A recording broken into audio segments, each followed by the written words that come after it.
नमस्कार मित्रों, कैसे हैं आप लोग। बात करेंगे यस बैंक, आरबीएनएल और टीटागढ़ रेलवेज की। ठीक है, कुछ रेलवे के स्टॉक्स की और यस बैंक की सोमवार को क्या कुछ हो सकता है, बड़ी खबर जो निकल कर आ रही है और क्या आपको करना चाहिए, सारा कुछ जानेंगे इसी वीडियो में। रिक्वेस्ट है, वीडियो अच्छी लगे लाइक करें। इससे पहले पीएनएल देख सकते हैं, पिछले एक सप्ताह का 1,80,90,000 के आसपास का जो प्रॉफिट है इन्हीं सारे स्टॉक्स के बेसिस पर हम जनरेट करते हैं। तो फॉलो करें, आप भी जबरदस्त प्रॉफिट आपको भी हो सकता है। ठीक है, तो चलिए शुरू करते हैं।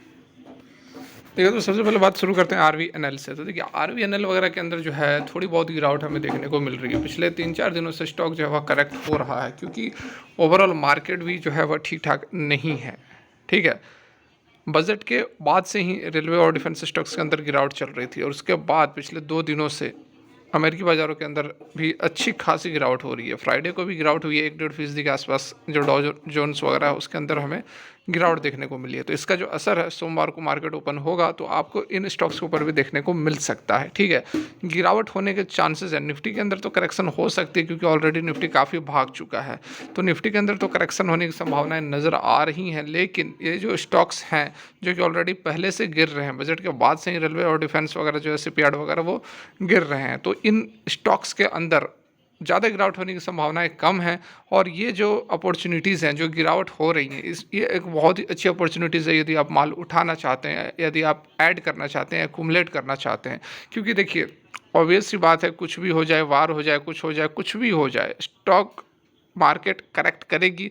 5%, 10% बहुत बहुत करेक्ट करेगी। यह भी बहुत बोल दिया, 10% भी बहुत बोल दिया, उतनी भी करेक्शन नहीं होगी। ठीक है, एग्जाम्पल के लिए बोल रहा हूँ। तो थोड़ी बहुत करेक्शन होगी, लेकिन ये यूनिवर्सल लॉ है कि करेक्शन होने के बाद जो रिकवरी होती है वो करेक्शन से बड़ी होती है। और सबसे अच्छा एग्जांपल आप देख सकते हैं कोरोना काल में।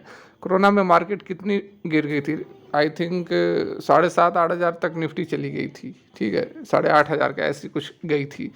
और वहाँ से जो रिकवरी हुई, उसको भी जहाँ से गिरी थी उससे भी ऊपर चली गई, और बहुत ही जल्द हुई थी। तो ये बताने का मतलब है कि जो अभी गिरावट हो रही है उससे डरने की कोई भी ज़रूरत नहीं है। रिकवरी जो होगी नए हाइज बनाएगा, और बहुत ही जल्द सप्ताह के अंदर, विद इन अ वीक, आपको स्टॉक के अंदर रिकवरीज होती हुई और इंडाइसिस के अंदर रिकवरीज होती हुई नजर आएंगी। तो ये जो स्टॉक्स हैं, आरवीएनएल वगैरह हैं, जो कि रियल जेम है, जिसको कि बिल्कुल आपको उठाना चाहिए। यहाँ देखिए, बजट आया था इस दौरान, इसके बाद से स्टॉक जो है कंसोलिडेट कर रहा है। अगर मैं आपको थोड़ा सा और इसको बाहर का व्यू दिखाऊं, तो ऊपर की ओर जो है 650 का लेवल, और नीचे की ओर जो है वह 550 का लेवल, इन दोनों लेवल के बीच में स्टॉक ट्रेड कर रहा है। और अगर गिरावट होती भी है तो अभी देखो 589 पर ट्रेड कर रहा है, तो 550 पर तो सॉलिड सपोर्ट है, वहाँ से नीचे जाने की संभावना है तो बहुत कम है। तो आप इस लेवल से 580 590 से ही एक्यूमुलेट करना शुरू कर दे, क्योंकि कंपनी को ऑर्डर्स बहुत बड़े बड़े मिले हुए हैं। अभी देखो, खबरों की बात करें, देखिए यहाँ पर RBNL share jump over 3% after bagging order worth 739 crore. ठीक है, ये 3-4 दिन पहले खबर निकल कर आई थी। ऐसा नहीं कहूँगा कि अभी अभी की ब्रेकिंग न्यूज़ निकल कर आ रही है। ठीक है, तो ये जो खबर निकल कर आई थी, इस कारण भी स्टॉक के अंदर तेज़ी बनी थी। यहाँ पर आप डिटेल्स वगैरह देख सकते हैं। आरबीएनएल शेयर 3.32 से 626 तक गया था after the company emerged as the lowest bidder for the development and distribution infrastructure in Himachal Pradesh state electricity board की तरफ से जो ऑर्डर मिला था, उसके कारण तेजी बनी थी। इससे पहले भी कंपनी को एक बड़ा ऑर्डर मिला था, जिसमें कि वह लोएस्ट बिडर निकल कर आया था। एक सप्ताह के अंदर ये दो बड़े बड़े ऑर्डर्स मिले हुए हैं।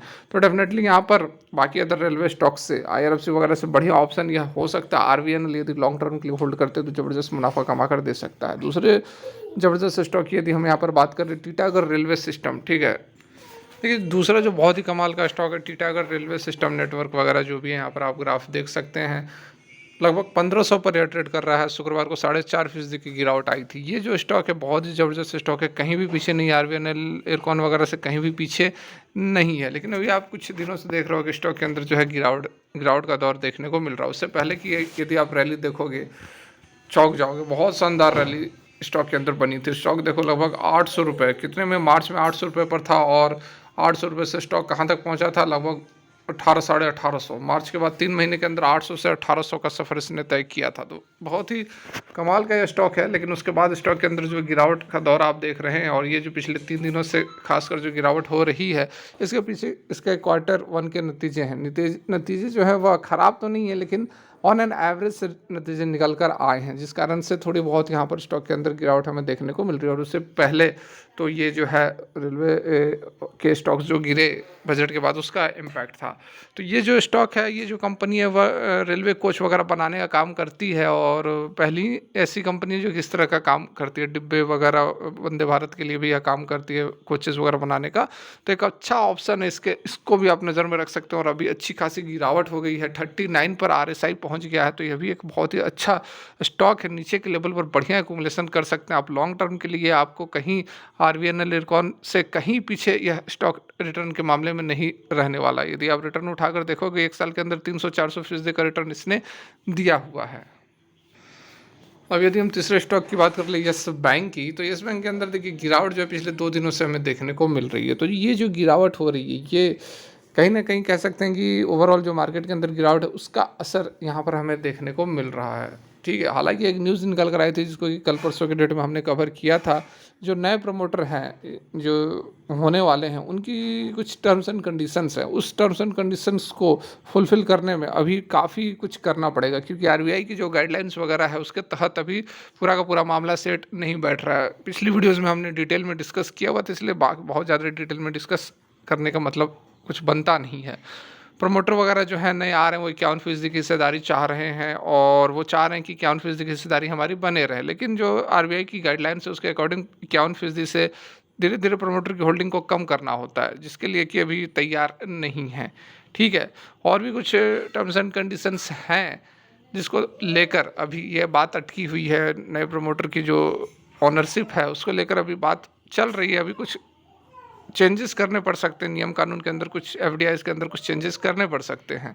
ठीक है, तो इस कारण से थोड़ा बहुत मामला फिलहाल लटका हुआ है, लेकिन स्टॉक ने बढ़िया रिकवरी दिखाई है। यहाँ पर आप देखो तो स्टॉक जो है वह रिकवर करता हुआ नज़र आ रहा है। ठीक है, फिलहाल इसकी रेंज की यदि हम बात करें तो ये एक बढ़िया ऊपर की ओर एक ट्रायंगल बना रहा है, जो कि इसका लो जो है ऊपर शिफ्ट हो रहा है। यहाँ पर देखो 20 रुपये पर लो था, उसके ऊपर फिर यहाँ पर 21 रुपये पर पहुँच गया, और उसके बाद यहाँ पर देखिए 24 रुपये पर पहुँच गया। तो जो नीचे की ओर सपोर्ट ऊपर की ओर खिसक रहा है, जो कि दर्शाता है कि स्टॉक के अंदर स्ट्रेंथ आ रही है। यहाँ एक और खबर निकल कर आ रही है, यहाँ देखिए NSE ने रिमूव किया है 1000 स्टॉक्स को, जिसमें से कि यस बैंक भी, अडानी पावर भी और पेटीएम भी, इसको रिमूव किया गया है कोलेटरल से। ठीक है, 1 अगस्त से यह नियम लागू हो चुके हैं। अगस्त 1 over 1000 stocks will no longer be accepted as collateral for margin funding by the NSE। ठीक है, मार्जिन फंडिंग के लिए जो कोलेटरल्स को यूज़ करते थे उसमें यस बैंक अब शामिल नहीं होगा। Exchange will only accept securities as collateral if they have been traded at least 99% of the days over the last 6 month and have an impact cost up to 0.1%। ठीक है, तो यहाँ कहने का मतलब है कि मार्जिन फंडिंग के लिए जो पहले यूज़ कर लिया करते थे, किसी भी स्टॉक्स को यूज़ कर लिया करते थे, वो अब नहीं हो पाएगा। कोलेटरल का मतलब होता है कि गिरवी रखना। ठीक है, गिरवी किसी चीज़ के बदले जो गिरवी रखा जाता है, तो पहले यस बैंक को कोलेटरल की तरह यूज़ किया जाता था, अब इसको यूज़ नहीं कर पाएंगे। ये जो है नई गाइडलाइंस जो है NSE की तरफ से निकल कर आई है, और 1 अगस्त से यह एप्लीकेबल हो जाएंगे, जिसमें कि यस बैंक भी शामिल है। ठीक है, बात बाकी इसको ज़्यादा डिटेल में डिस्कस करेंगे तो वीडियो लंबी हो जाएगी, नेक्स्ट कभी वीडियो में कर लेंगे। फिलहाल के लिए यहीं तक अच्छी लगी हो तो लाइक करें, चैनल को सब्सक्राइब करें। Thanks for watching, have a great day.